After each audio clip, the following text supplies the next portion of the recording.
好，我们接着来录轻松教程。在上一集，我们讲了一下陆军的基本操作以及如何刷经验值。这一集我们就要讲一下实战部分了。目前先不着急，因为日本要到37年的7月份才会对我们开战。我们可以在开战之前先刷个大半年的经验值。因为这一次只有滇系和桂系拒绝，所以只能在这边刷了。可能有些人觉得在陕北刷的比较快啊，但是我们视频不能这么做啊。还有21天这个国策就要点完了，这集给大家演示一下如何轻松拿下陕北。目前我们的主力师都在刷经验，抽不开身。这边把2线部队全部拉出来，我们放到北边去。到了12月中旬，我们这个国策就点完了。开局到现在我们一共点了5个国策，接下来我们的国策就是先把这个军队改革点出来，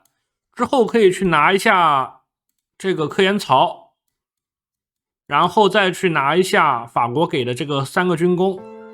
关于陕北怎么打，我们讲一个最简单的方案。首先是让我们的部队团团围住，然后放一个缺口出来，比如这个下方西安这边它是没有工厂的，我们随便放啊。我们这些部队走得越远越好，留出一片真空地带，然后这边直接宣战。可以先不拉盟友，等对面部队全部走出来。在外围等了一会儿之后，红色的部队基本上都走出来了，这时候我们可以直接召唤盟友啊。这样的话我们部队就可以从侧面直接进去了。只要拿下这个胜利点，我们就能直接进谈判界面，所以只要拿这个点就行了其他点拿不拿都一样。然后侧面的部队也是召唤一下，召唤的目的主要是为了牵制让其他部队动不了，我们全部牵制住就可以直接拿胜利点了。一般这时候红色的部队都在外面，是来不及收回去的，我们也可以把这些部队全部派过去牵制住。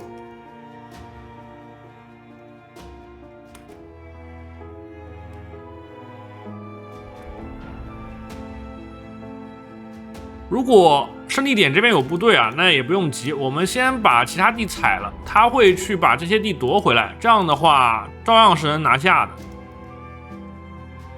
等了一下，延安的这支部队果然从这个胜利点出来了，那我们就可以把部队迅速坐火车到他侧面去准备接管一下，就站在这边等就行了他果然就没有人守城了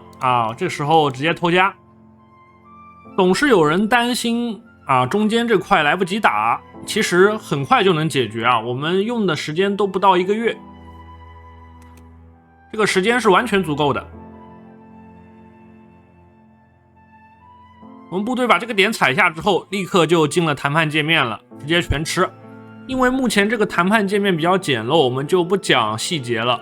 等后面有比较复杂的谈判界面我们再来讲。关于接下来的科技方面，依然是先点产能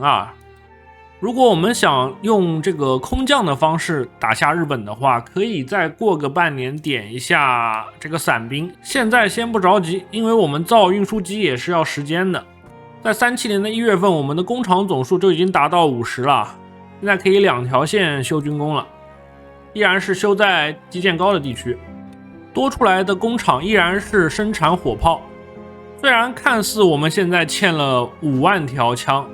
但其实1条枪都不欠。在旧版本的这个时间点，实际上我们是可以到处要饭的，但是蠢驴怕我们要饭要的太多，破坏了平衡。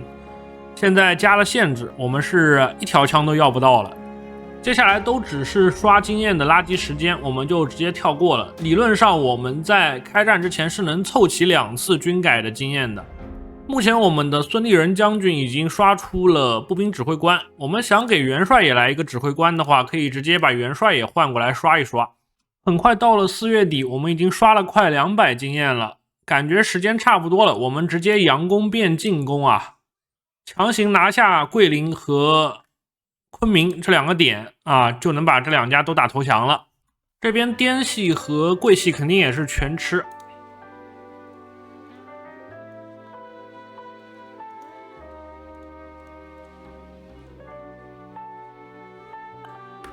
好，到了5月份，我们的工厂数量已经达到了惊人的64啊。简单对比一下，这个时间点的法国也才60-70个工厂，而且法国开局一身 debuff， 所以可以看出我们这个校长明显比法国还要强。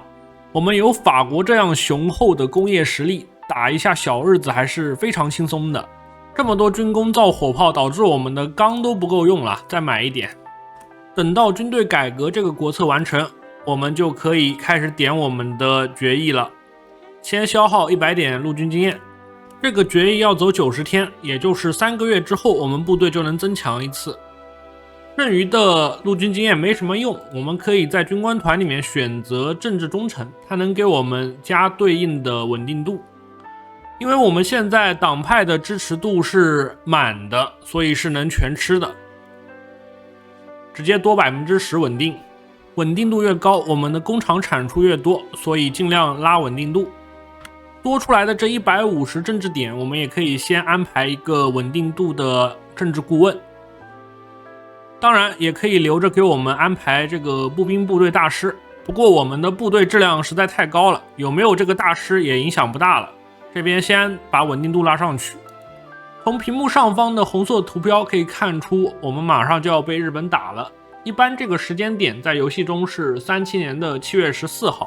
由于我们之前刷经验用的是36宽的主力编制，导致我们现在后勤里面的枪非常缺啊。实际上我们作战的时候不可能有48个主力师的，所以先把我们这个次级部队给它转换回去啊，再给它转回这个军团。先把枪给它省回来一点，然后再改一下我们的主力师。这边可以简单计算一下，我们库存中有800门火炮，到开战的时间点应该就有1000门了。如果我们每个师装备一个火炮营，再加上一个火炮支援连，它需要使用48门火炮。这边可以简单计算一下，目前我们库存中有800门火炮，生产到开战的话大概就有1000门了。如果我们的编制是带2个火炮营加上一个火炮支援连，那这个编制需要84门火炮，那我们手上的1000门火炮只能满足我们做12个这样的部队。中日战场的交战烈度并不高，12个带2个炮营的部队已经完全满足我们的需求了，所以我们可以以这个作为主力师的范本。因为我们缺的枪比较多，我们也不用非要做这个36宽的最大编制，我们可以缩减一下做30宽的编制。这边思路有了，一切就都很简单了。首先我们先缩减一下编制，复制一份出来啊，这个编制就是调整师，暂时充当2线部队。我们把它的宽度给它缩减到30宽，然后把我们部队中12个师给它转换成这个编制，然后剩余的编制我们就直接改。这个编制就要满足我们2个炮营的需求了，然后再把宽度缩减到30宽。这边可以额外带一个炮，我们再带一个防空支援连，因为我们库存里面正好有一个厂产出来的近200门防空炮，是完全够用的。这样一来，我们就在1937年的7月份啊，凑到了12个数值非常完美的步炮师。为什么这边单独讲一下我们做编制的思路，就是想让大家多通过分析后勤来做自己的编制，而不是一味的思维定式来套公式啊。虽然公式模板都是大家总结出来的，但是许多时候我们根据自己的真实情况来做编制，效果往往会更好。可能很多人凑不出这么多经验啊，因为我们装支援连和火炮营花的经验比较多。这时候我们可能就先不改军队了，或者说少装几个支援连，把这个经验值给它节省一点。我们接下来的国策可以先想办法开科研槽啊，不过可能会来不及，因为这个科研槽的要求是处于和平状态。再过70天日本就要开战了，和平状态肯定是没有的。然后这个大于70%稳定度，我们开战之后稳定度会降一波，所以依然是很难达到。接下来就是我们至关重要的排兵布阵了。目前我们手上完整的主力师有12个，然后有12个调整师。调整师可以先给薛岳来指挥，主力师给我们的最强将军孙立人。然后就是我们的杂牌师，这边一共有24加9个，然后还有17个是我们从军阀那边要过来的部队。这些部队肯定是没办法打正面的，他们的作用就是帮我们填一下港口啊，帮我们填一下线。统计完部队之后，关于这些部队怎么分配，我们也有具体的方案。首先，比较偷懒的方案就是直接守北京，我们在这边画一条防御线就行了。我们现在的部队质量，日军是绝对打不动的。如果执行这个方案，我们只需要在北京这一块坚守一段时间，等我们部队状态补满之后，就可以轻松反杀日本了。至于另一个防守方案，就是我们国军的经典战术啊，沿着铁路线摆一字长蛇阵。这一套方案主要就是利用中国的补给线来做文章。我们可以把主力师驻守在石家庄、太原以及济南这3个重要的补给站上，然后执行一下我们的天炉战法，把中间这一块让出来给日本吃。等日本的部队孤军深入之后，我们再两面包夹，直接前行攻势，给它全部包围在中间，吃干净。这个战术虽然在开战初期我们会损失一部分领土，但是能最有效的歼灭日寇啊。考虑到很多新手玩家并不理解钢4的补给系统，我们这边也是做一个精讲，争取给大家把这个补给系统完全讲明白。首先，我们每个部队要在补给够用的情况下才能达到满状态，如果补给不够的话，会出现这种缺补给的小图标，我们作战时会吃一个缺乏补给的 debuff。主力师要吃多少补给，我们可以在编制界面看一下，平均每个师是 1.4。 然后我们再打开右下角的补给地图，可以看到我们每块地的颜色都不一样，我们把这个鼠标放在地上面会显示每块地的剩余补给。它这边显示的省份剩余补给其实就是这块地它剩余的补给，每块地它的补给量都是不一样的，具体的计算方式它也写在这边啊，其中有 1.57 是从补给站发过来的，剩余的就是我们当地的自带补给。因为中国是一个人口非常多的国家，所以在这些人口密集的地区，我们补给基本上不会缺。然后我们来讲一下补给站是如何发补给的。我们可以把这个补给站理解为是一个中心点，围绕着这个补给站一圈又一圈的辐射出去。离补给站最近的这一格可以是1环，然后是2环，之后是3环。离补给站越近，我们能收到的补给就越多。